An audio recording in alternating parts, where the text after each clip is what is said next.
What is the yetzer hara? We all know we have one, the evil inclination. And what is the role of the yetzer hara? And you can think of the yetzer hara as self-doubt, the negative voice in your head, your inner critic. What is the role and what is the purpose?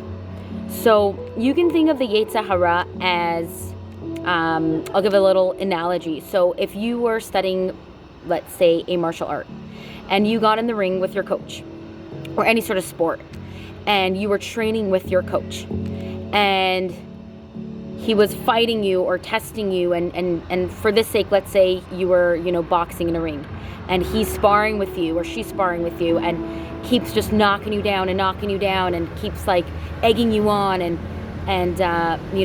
making you angry maybe, but keeps pushing you and testing you. A good coach doesn't want you to just lay there on the floor feeling defeated and being like, okay, well, you know what? I'm not good enough. I'm never going to win this. You keep knocking me down. Whatever, I'm done. And just like lay down there on the floor in the ring. No, a good coach is testing you and is pushing you and fighting you and keeps hitting you in the face and hitting you in the stomach and keeps just chasing you around and around because they are testing you. And a good coach wants you to defeat them and wants you to win them. They want you to get aggressive back, or like aggressive. They want you to not get torn down and defeated and give up on yourself and give up hope because they keep punching you and keep knocking you down. A good coach wants you to fight back.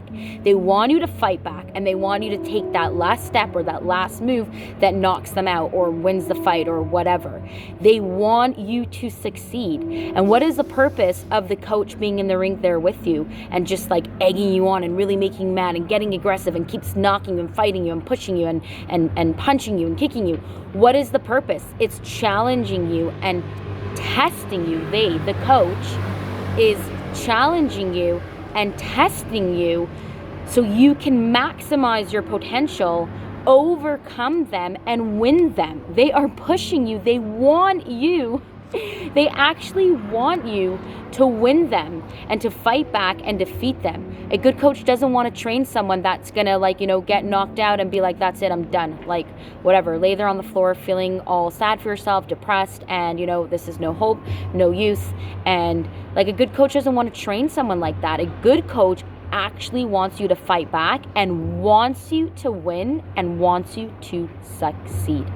So now going back to the yetzer hara, the evil inclination, the inner critic. It's here to do its job, to challenge us, to test us, and to help us maximize our potential. But the yetzer hara doesn't want us to lose to it. It doesn't want us to get, down on ourselves, lose hope, and get sad and depressed. And it doesn't want to actually want to win over us. It doesn't. The yetzer hara actually is just doing its job, but it wants us to fight back and it wants us to win. It really wants us to win. So then take that to your inner critic, your negative self-talk, your self-doubt, your depression, your anxiety, whatever it is. Think of that as the part of yourself that is maybe afraid you're not going to win. Maybe it rather keeps your hopes a little low so that way you don't have high expectations. Maybe it's protecting you. Maybe it's there to keep you safe, to keep you small, for whatever reason. We don't need to go back into childhood or this is the way it was and blah, blah, blah. Right now, if you think of your inner critic or your self-doubt or the negative voice in your head, think of it, sit with it. Why is it there? Maybe it's there just to keep you safe. Maybe it's trying to protect you. But really, it doesn't want you to give into it, and it doesn't want you to lose to it. It wants you to challenge it. It wants you to test it, and it wants you to overcome and win it. Can you hear that? Can you feel that? Does that sound like truth to you? It doesn't want you to lose to it. It wants you to win over it. It wants you to fight back, get aggressive, whatever that means, whether that means sitting and meditating and really recognizing where it's from, feeling it, releasing it, or maybe it could just be a quick look in the mirror and say, not today.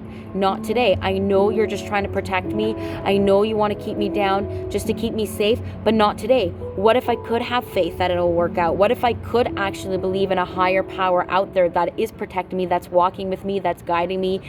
What if I could believe in that? What if I could surrender to that? What if we just tried it for today? Listen, voice, I can come back to you tomorrow.